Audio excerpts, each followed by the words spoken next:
Rosenberg joining us. He's chief economist and strategist, Rosenberg Research and Associates. Rosie, nice to have you back with us. What was your reaction to everything we learned yesterday?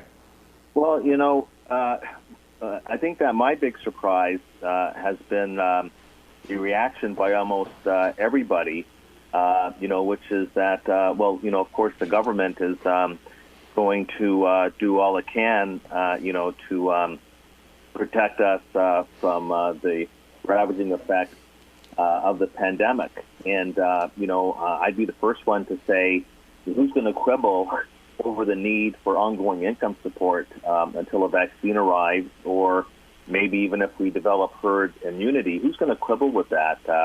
People say, well, this is not a time for austerity. Who anywhere is talking about austerity right now? But in terms of my reaction, it's basically this. Nobody talks about the fact that in a 17-page document, only 6 of the pages were actually devoted to dealing with the pandemic.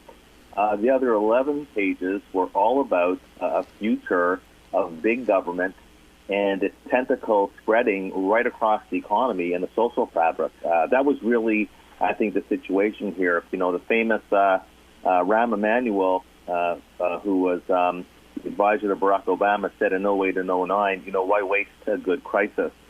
And this is what we have right now. So this is actually, I think, less about the COVID and much more about using COVID as a rationale for more government intervention in the broad economy.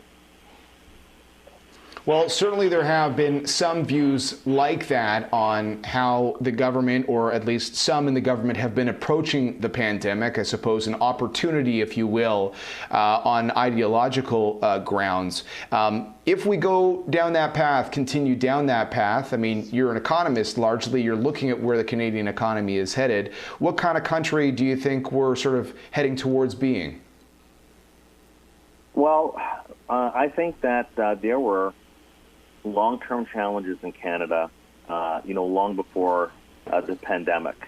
And I think the principal one was a chronic lack of competitiveness that actually even predates this government. So I'm not talking about anything partisan along party lines. It's one of the reasons why the Canadian dollar has been a chronically weak currency. Is reflective of the fact that we've had no capital deepening in this country for at least a decade and hardly any productivity growth.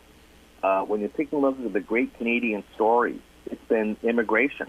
That's been the story for housing, the story for consumer spending.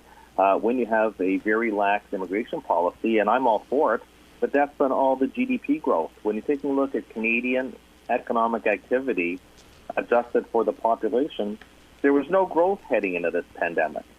So, yeah, I guess that, it's nice to have a long laundry list of policy proposals in here.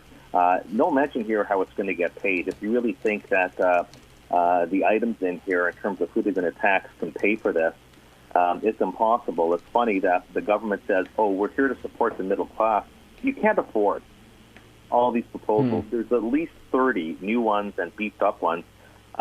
You can't pay for this without taxing the middle class unless you're going to balloon the federal government balance sheet, which I guess is what they're going to end up doing. But the point I'm making is, where in here is there any attempt at promoting productivity growth? In fact, the growing share of government in the economy is antithetical to productivity growth. And that's really been what the challenge in Canada has been. So this is a great look. It's a great social policy document. There's really nothing in here that's going to promote productivity down the road. And that's what's been missing in Canada for a long period of time.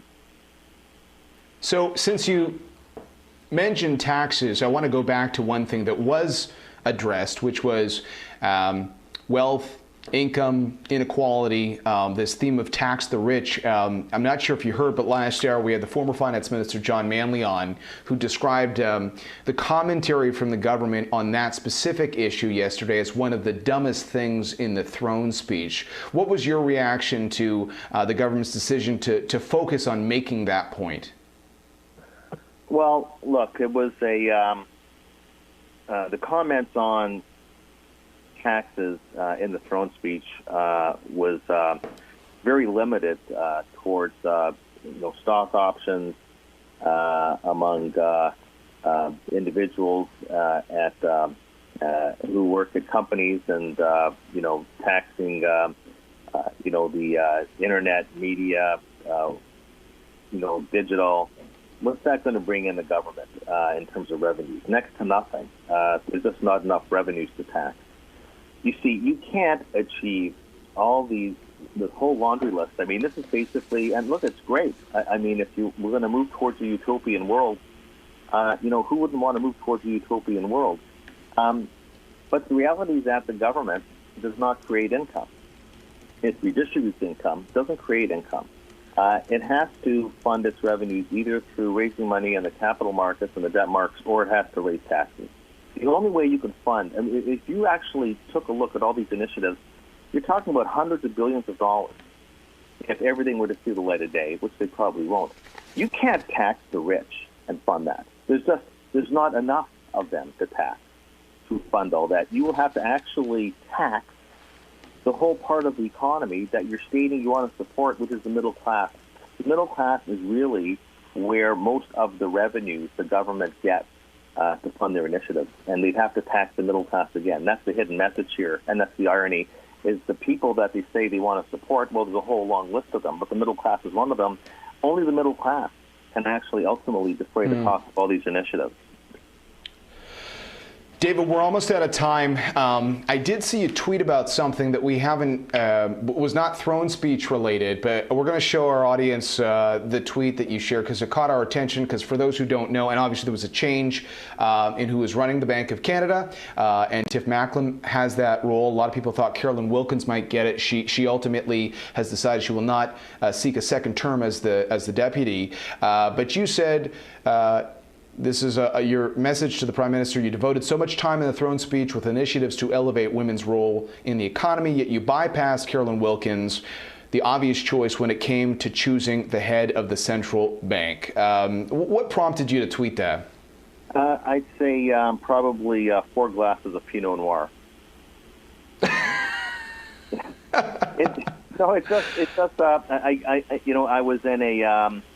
I was just in one of those sarcastic moods where it just sort of, it hit me. Actually, it was I was just rereading the newspaper as I was looking over once again the throne speech, and it just hit me. I mean, there was so much in there. So much in there for women, and I'd say rightfully so. But it sort of hit me because at the same time I had one of Canada's newspapers beside me, and the front page actually talked about what Carolyn Wilkins was going to do next.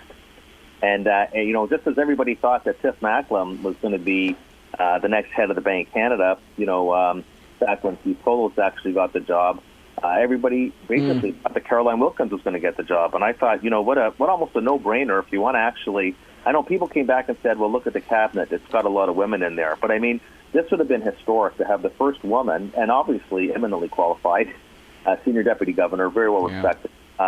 To have her as to take nothing away from Tiff Macklem, who I think is also great. But you're talking about, this would be the biggest job in the country, really, when you think about it. I mean, maybe alongside the finance minister, but the central bank chief